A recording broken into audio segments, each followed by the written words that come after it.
Okay, everybody, thank you all for coming. And I'm joined today by Senators Warner and Murray and Wyden and Casey, as well as our friends from the Little Lobbyists, who are the cutest here. What is your little son's name? This is Ian. Ian, who's nearly 5 months. What an alert, little, cute fella. Okay, so why are we here today? Well, we're here today because of Ian and so many others like him, and many who are older than Ian as well. Later this afternoon, Senate Democrats will force one of the most significant policy votes of the year, right in the middle of Republicans' ongoing efforts to sabotage health care for millions of Americans. Using Congressional Review Act powers, we will vote to repeal the Trump administration's 1332 waiver rule, a horrible rule that threatens the care of millions of Americans with pre-existing conditions. The Trump administration's rule lets states use taxpayer dollars, taxpayers' money, to fund junk health care plans that don't fully protect people with pre-existing conditions, don't cover essential benefits like prescription drugs and maternity coverage, and often have sky-high costs. Imagine you're a parent of a child with cancer. Your son or daughter has cancer. You're a mom or dad.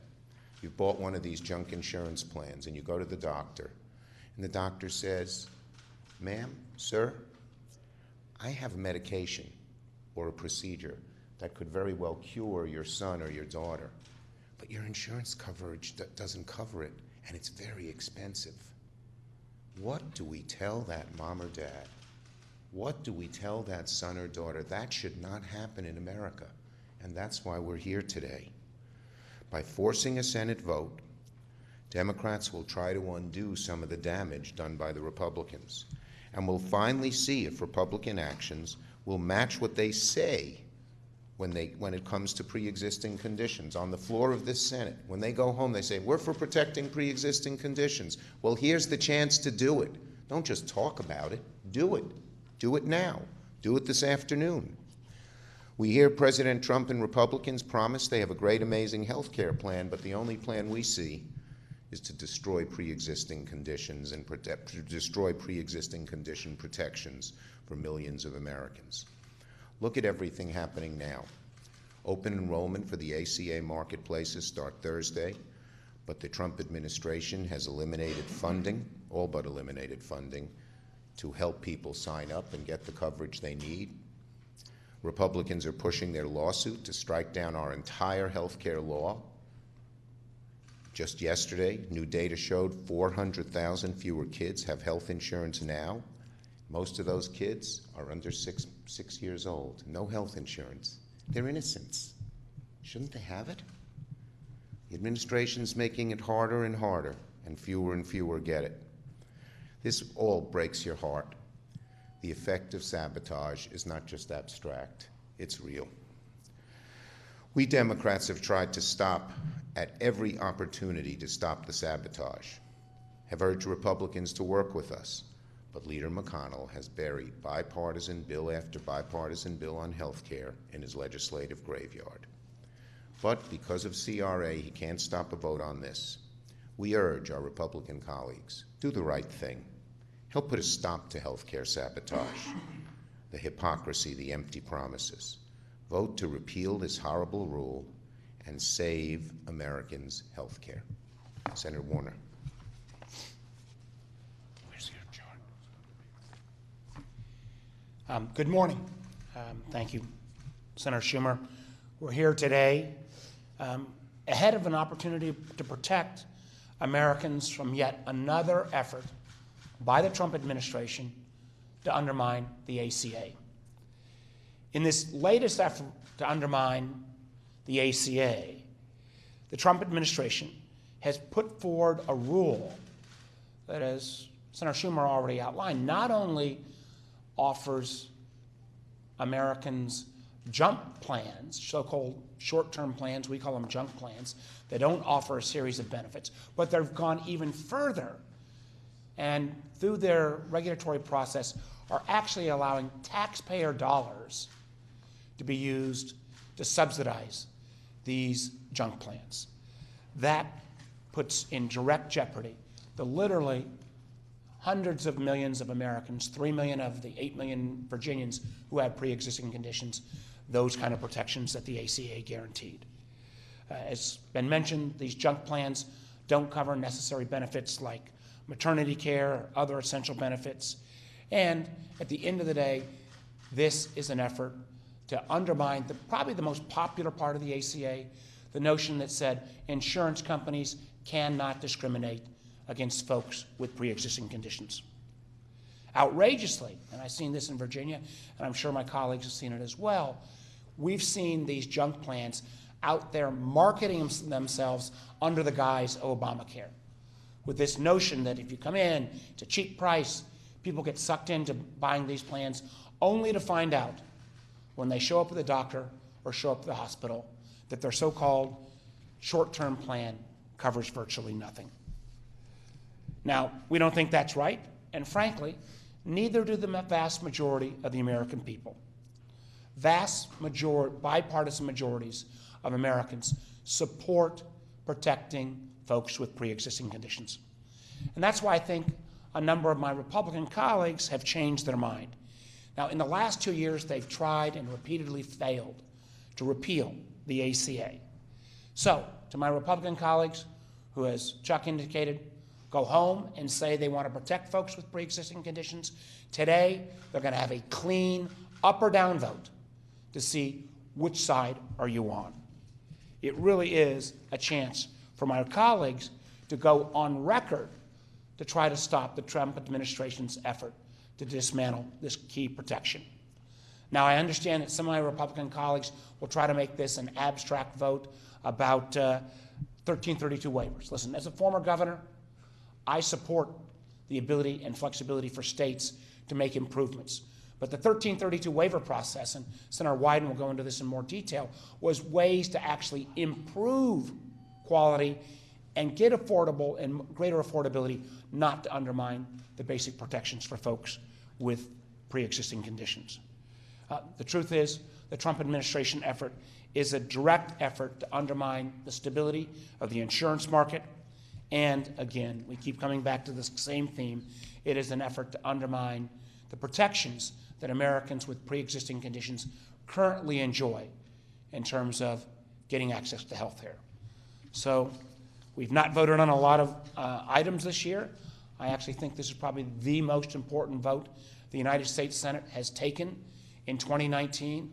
I hope at the end of the day, not only will my Democratic colleagues, but my Republican colleagues as well will be on the right side of the vast majority of Americans, and particularly those Americans, and we're going to hear some of those stories right now, of folks who, because of these protections, have managed to get through extraordinarily challenging circumstances. So now I want to bring forward one of the so-called little lobbyists, and that is a fellow Virginian, Samantha McGovern. So Samantha, and I will be one of your props here.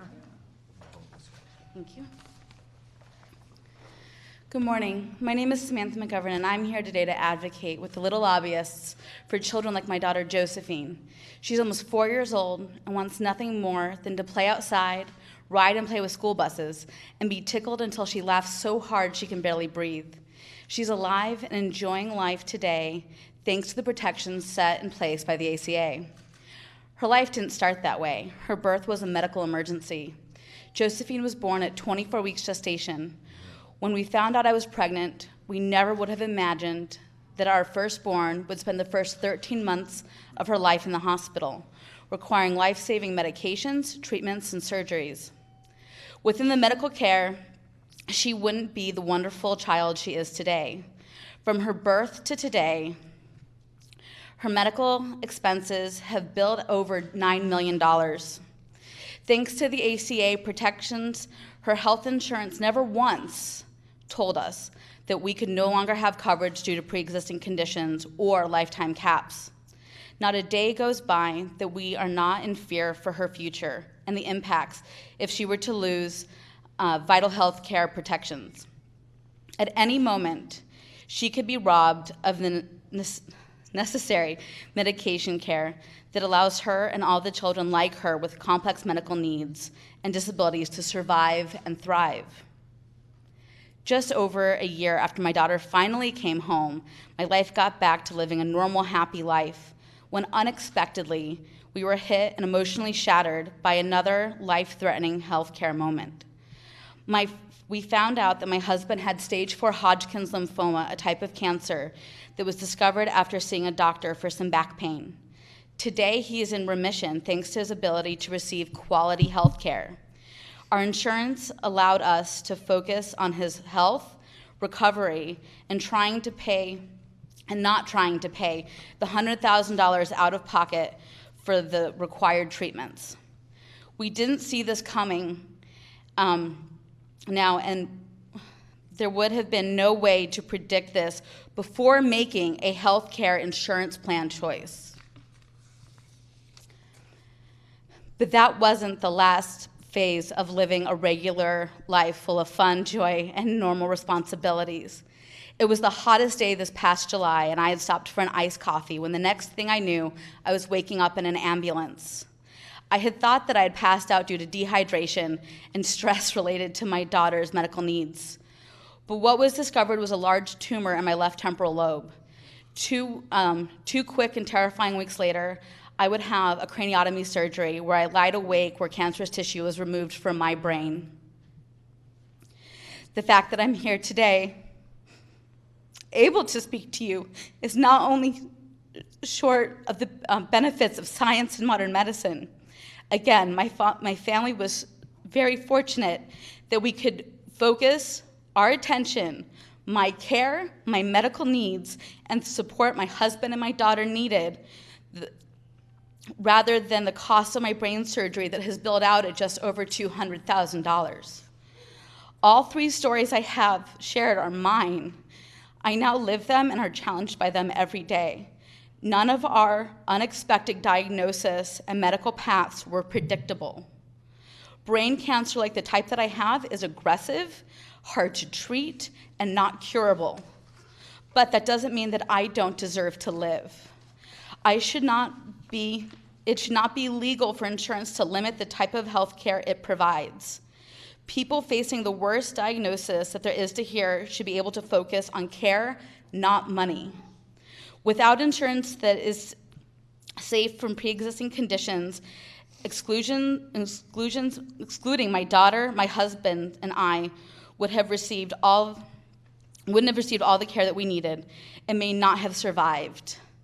I deserve to survive as long as I can to continue to fight tooth and nail, not just for myself, but for my daughter, a young girl who will always require affordable, quality health care that does not discriminate because she was born with multiple pre-existing conditions and clearly has exceeded lifetime caps multiple times over.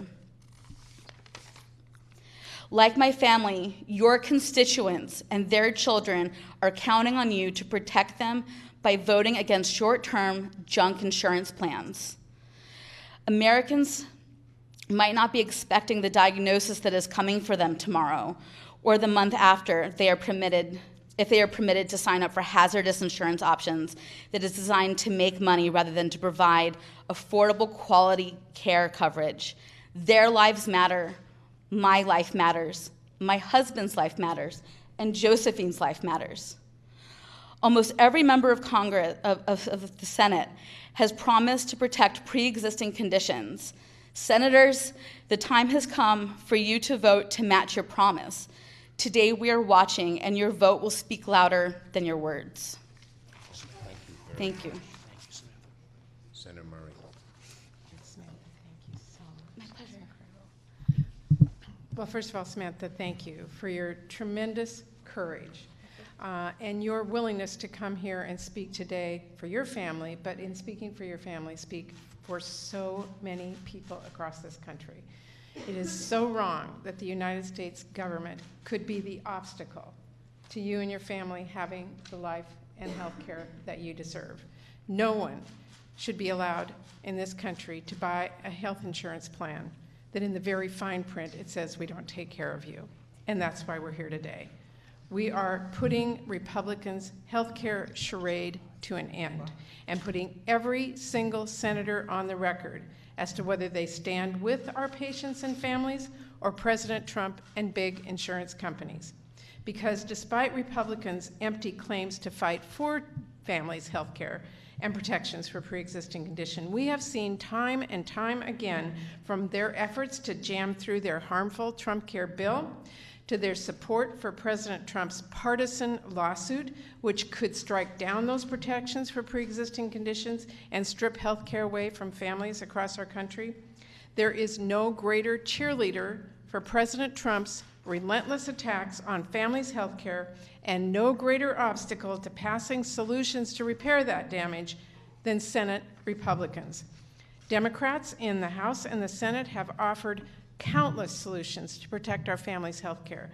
But so far, Republicans have decided to bury each of our proposals in their legislative graveyard and hide from actually going on the record and letting families they represent know who they are fighting for.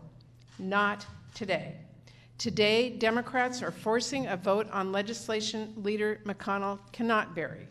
Our bill will reverse President Trump's rule, which warps the waivers meant to encourage innovation so that he has them encouraging states to increase families' health care costs, eliminate protections for people with pre-existing conditions, undermine essential health benefits, and promote harmful junk insurance plans that can charge vulnerable patients more and cover less.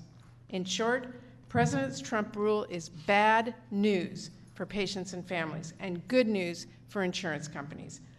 Our vote to overturn this harmful rule offers a very straightforward test that will make clear once and for all who is actually fighting for our families' health care and who is attacking it.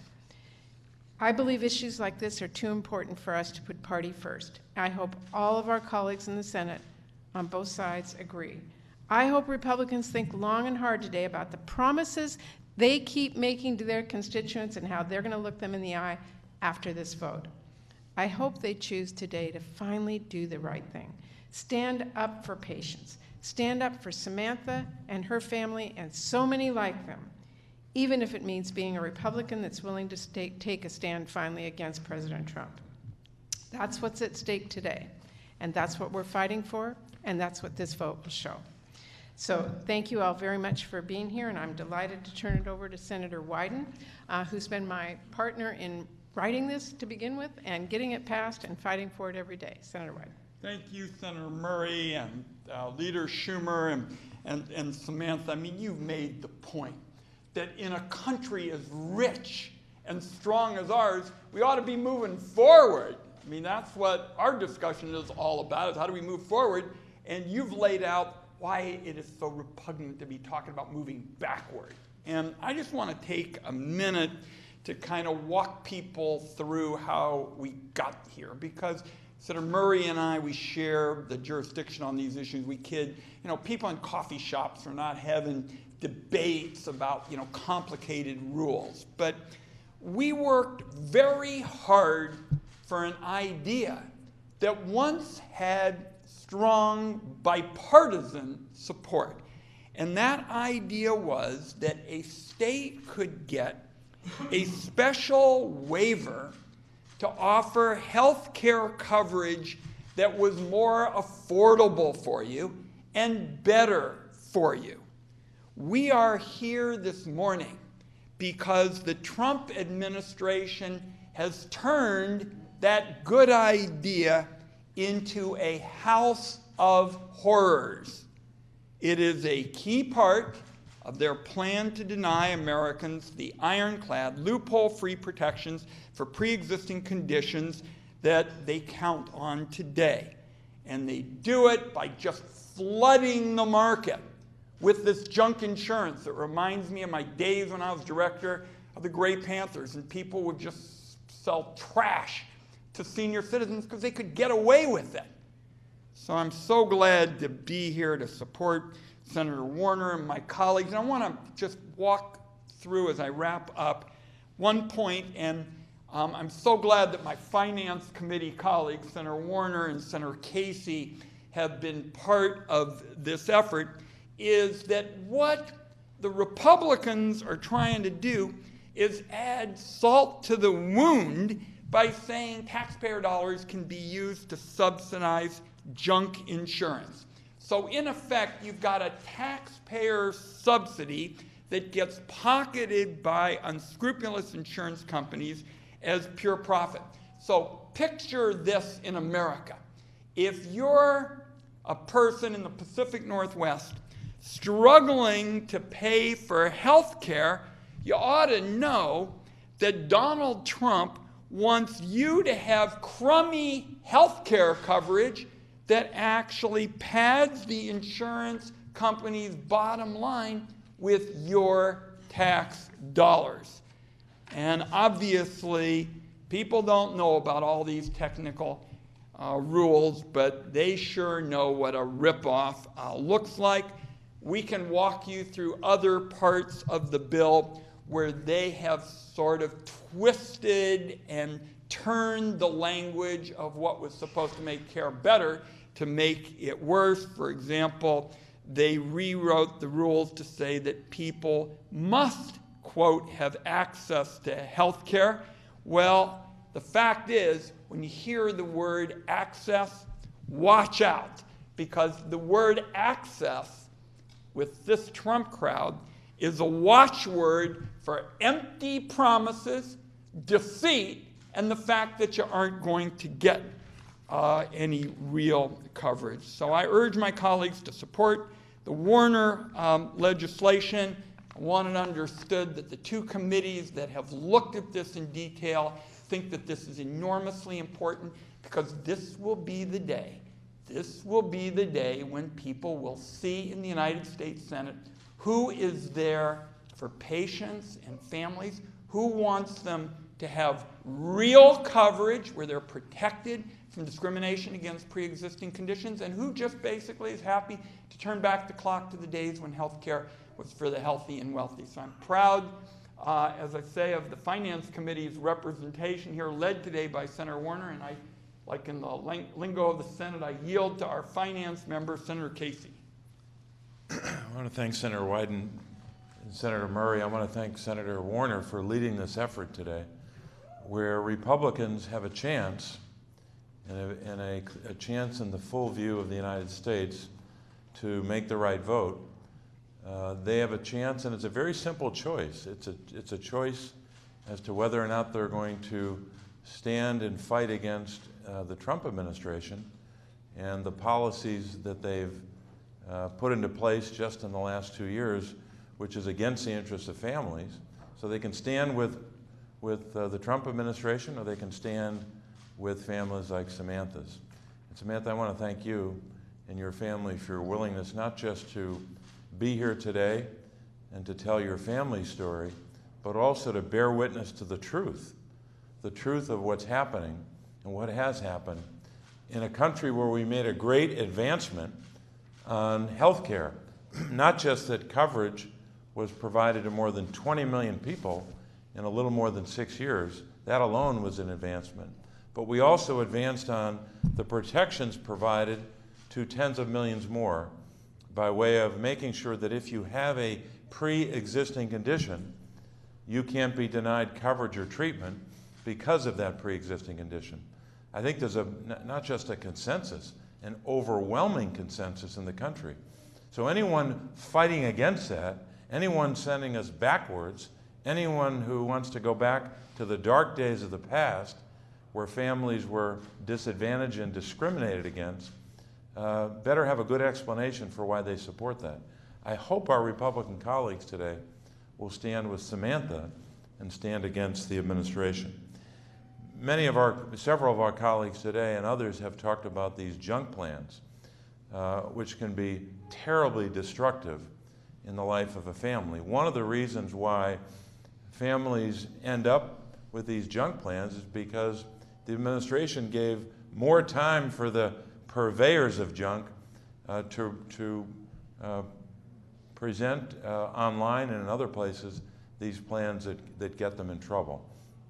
I issued a report yesterday, which we entitled "The Healthcare Sabotage Online: A Warning to Consumers." On page 3 of this report, it has 3 basic findings, but on the 3rd page, we actually outline tips to avoid enrolling in a junk plan. I won't go through those. You can take a look at those. But there's a lot of fraud. There's a lot of misleading advertising out there. Sometimes someone will go online and they'll see healthcare.gov and they think, okay, I'm connecting now to the government, to a government website, and even though it might say it at the top of the page, they end up clicking on something else, and then they're down a road that they don't want to be down. We've heard evidence just yesterday from testimony of a Pennsylvanian who was told on the telephone that the coverage he was provided in this junk plan would be better than what he'd be provided by healthcare.gov. It was a lie. And that's the kind of fraud and scamming that's going on right now. So even in this week, when we're urging people starting Friday, November 1st, to take advantage of the open enrollment period, which itself has been reduced to 6 weeks by the Trump administration, another example of sabotage. We have to make sure that they know what's at stake this week with this vote. It's very simple. There are only 2 choices here. You stand with families, or you stand with the Trump administration. And I'm grateful that Samantha and so many others, including the little lobbyists, are giving voice to these concerns. Thank you, Senator Casey. Thank you for the great work you've done on that report to consumers. So many issues, particularly around kids. Bob Casey's at the lead. I want to thank Senator Murray and Senator Wyden. Samantha, thank you for telling your extraordinarily powerful story. And while we didn't hear, this is young Ian over here, who is one of our little lobbyists as well. So with those, we'll be happy to take a couple questions. Yes, please. So far, no state has taken advantage or indicated that it's interested in taking advantage of these expanded 1332 waivers. So given that they aren't in effect, plans to keep them into effect in any state whatsoever, doesn't that undermine kind of your claims that this is a harmful regulation and that this is active? I want to let Ron speak to this as well.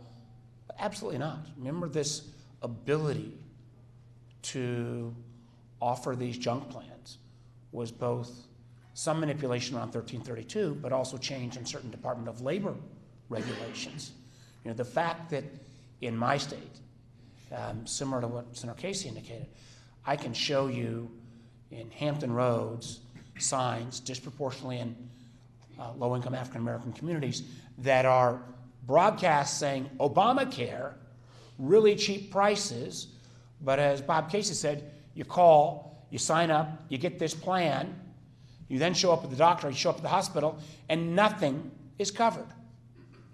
This is a result of the Trump administration. They could not repeal the ACA through a legislative process, through backdoor regulatory schemes, they've been trying to undermine the most popular part of the ACA, which is the protections for pre-existing conditions.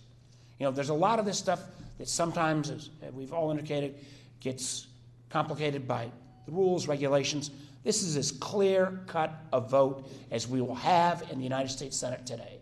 In this whole calendar year, you're either for these families who've got pre-existing conditions and putting those protections, or you're siding with the Trump administration. Ron, you want to add a little flavor? Not only is Senator Warner right in that already the Trump people have sort of given a jump start to the movement to sell this junk insurance, this is the next step. And again, we're going to keep coming back to how they took something that had an idea, that had bipartisan support. Some of the senior Republicans today in the United States Senate were for this concept when they signed on to another bill. We Democrats know how to use this special rule to help people like Samantha. What we want, for example, is states to use it for ideas like reinsurance, which is something that several states have already used in order to make existing dollars stretch further, improve coverage, and hold down costs. But as Senator Warner correctly said, the Trumpers have already given a big jump start to the movement to sell this stuff that isn't worth much more than the paper it was written on. And with this effort, they just want to keep building on it. Anyone else? Yes, ma'am. So, forgive me for sounding pessimistic, but you sound very confident that this is kind of a no-brainer, and given that so many, bipartisan supported bills, I think especially gun control, you can probably point to, have been blocked by Senator McConnell and various Senate Republicans. I'm just wondering why this would be any different. What about this issue you think would... I want Senator Murray and Senator Casey to add, but, you're right. There's a host of legislative items that would get 70, 80, 90 votes. I've spent a lot of time, along with Ron Wyden again, on protecting our democracy. Why would we ever make protecting our democracy a partisan issue? But because the majority leader in the White House doesn't want the Senate to vote on it. The only reason, there's no way that the majority leader would actually want the Senate to vote on this legislation. It is simply because the fact that the Trump administration couldn't get its goal through a legislative process of repealing the ACA, so they've gone at it through this kind of arcane regulatory process. They've used this tool in the past to force votes. This time, we're turning that tool on them, and end of the day, Americans, going to be able to see who really stands up for folks with pre-existing conditions. And that's why virtually every major healthcare group, the groups who fight for folks with diabetes, I got a daughter with juvenile diabetes, folks who fight for groups with healthcare, cancer, they have been making clear to all of our Republican colleagues they view this vote as a key vote. So you can obfuscate, but when every major healthcare group has said this may be the most significant vote the Senate takes on healthcare, we'll have a chance to check out where people stand. Senator Murray, Casey, you want to add to that? I'll just add a quick comment.